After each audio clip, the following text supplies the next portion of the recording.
What's going on, guys, and welcome back to another video and another part of What If Naruto Was from an Astral Clan at Ancient Tailed Beast. This is part 8. Last time we left off after Naruto went on a rampage, unlocked his chakra cloak and his dojutsu. Then, once Team 7 finished the Land of Waves mission, Team 7 started the Chunin exams, and I went over the first part of the Chunin exams last time, so if you haven't seen that, go check that out. Anko does her entrance, and everyone goes over to the Forest of Death. Anko explains the second test of the Chunin exams, and so it starts. Naruto and Menma and Mito enter the Forest of Death and get they already have one, so they only need the other scroll that they don't have yet. They get it so fast, really, it's just Naruto getting it, but technically it's the team. So let's just say the team gets it so fast that they're rivaling Gaara's team speed. And Team 7 makes its way over to the tower to pass the exam. They arrive at the exact time that Gaara's team arrives at the tower, which makes Gaara a little bit surprised. And he recognized Naruto as that kid that he met a little earlier. We cut to Team 11 that I didn't mention, but consists of Sasuke, Kiba, and Sakura. They are targeted by Orochimaru, like in the original, but this time, Team 11 gets injured more badly than in the canon series, because Naruto, with his QB influence, was really the only one in the team that fought back against Orochimaru's bloodlust, and, well, him actually doing something. Sasuke, again, is just kinda useless, because, he just can't do anything against Orochimaru's bloodlust. Sakura, what do you expect? She's useless. As always, Kiba tries to fight, but is just way too weak. She can't do anything against Orochimaru and gets stomped on by just one of the snakes. Team 11 faces the Sound Genin, and everything goes as normal with the other Konoha 12, or in this case, Konoha 15, because there's an extra team. The only extra people are actually Menma and Mito, but let's just say that there is one more person that passed the Genin exams this time. Sakura fights off the Sound Genin until Sasuke wakes up and destroys them. Team 11 meets up with Kabuto, and he helps them get their missing scroll, which they need to pass. I should mention, because in the academy there were students from every hidden village, there were many more people taking the exams together, along with the 5 Kage all overseeing the exams together. So there was much more security in the Leaf at this time. After a few days, the 5 Kage... By the way, this is when the second exam is over.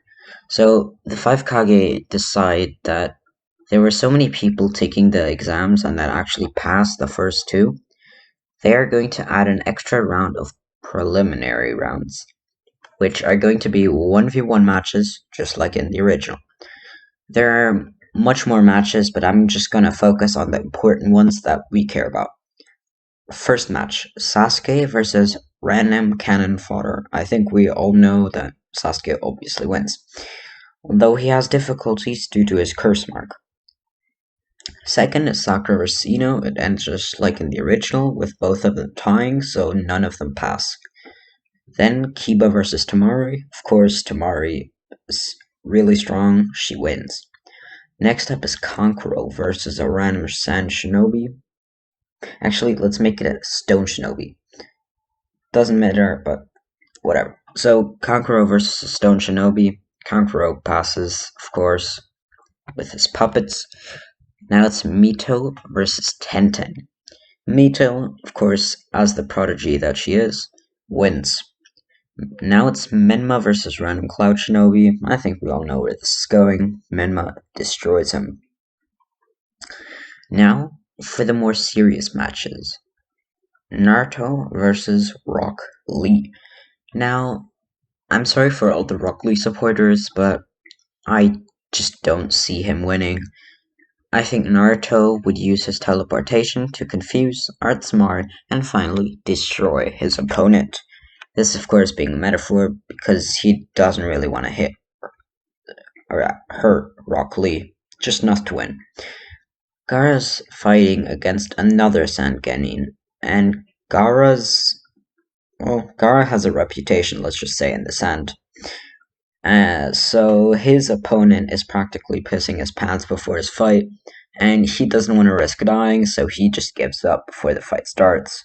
Gaara is a little disappointed since he was ready to fight and give his all, but I think we all know it's for the best for everyone in the room that Gaara isn't fighting. I think I covered everyone important. Actually, no, Shikamaru. Let's just say Shikamaru fights a random person, he wins the fight. He passes. Alright. I think I covered everyone now, so I'll skip the rest of their matches.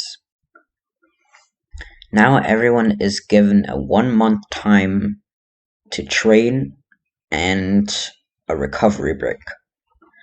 Team 7 arrives at the Namikaze house, this of course only being the Genin, and they all celebrate all night long as they've made it to the finals. On the next day, Team 7 meets up with Kakashi to decide what they will do for the next month. And Kakashi says, I've decided I will train Menma. Menma nods, and Mito says, I actually had planned to train my Uzumaki shields and other abilities with Mom. Of course, referring to Kushina. What about you, Naruto? Kakashi asked.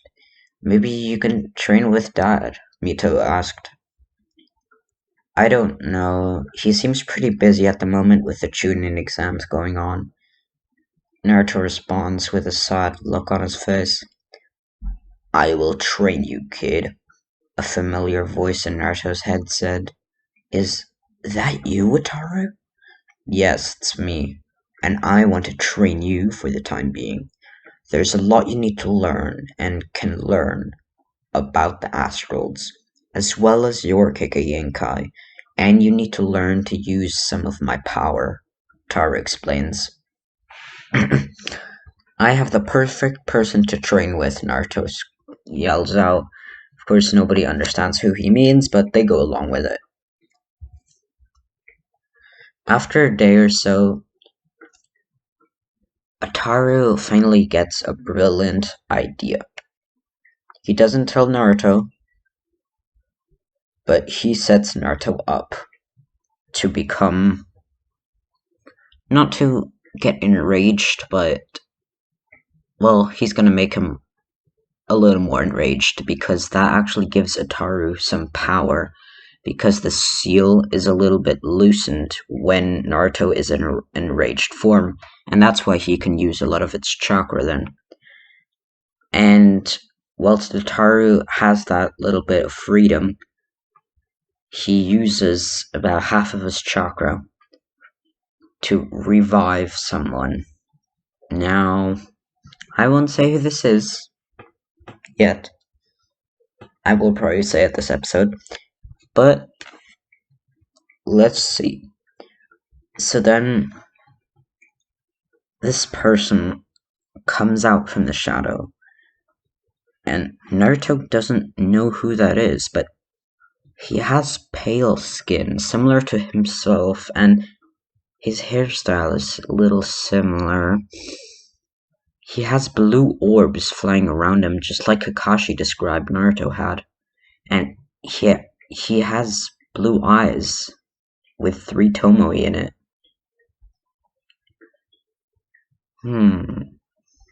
You've been training well, my son. Naruto is shocked as he he thought his dad died. Ataru explains the situation that he was able to, at least temporarily, revive Naruto's father. He did this neither with the Impure World incarnation or the Edo Tensei, nor with a Rinnegan ability. It's just something that Ataru can do. Because if you have enough chakra, you can do such things. Let's just say. Okay. So anyways, Naruto has his little moment with his dad, and his dad asks Naruto if he wants to trade with him. Naruto, of course, agrees, because his dad couldn't show him in the real world, so he did it in Genjutsu. Actually, no. Let's say Naruto's father teleported both of them to the moon for him to be able to show Naruto his true power. Of course, Naruto thought he was going to die because, there's no oxygen in space, but he then learned he can breathe in space for somehow. Alright, I don't know how either. But anyways, Naruto's father does a demonstration and explains some stuff. Naruto learns a few things about his dojutsu as well, but there's still a lot of things he needs to learn about it. For example, he learned that whilst he's using his dojutsu, he can make jutsus without using hand signs or saying them out loud. This being the name, of course.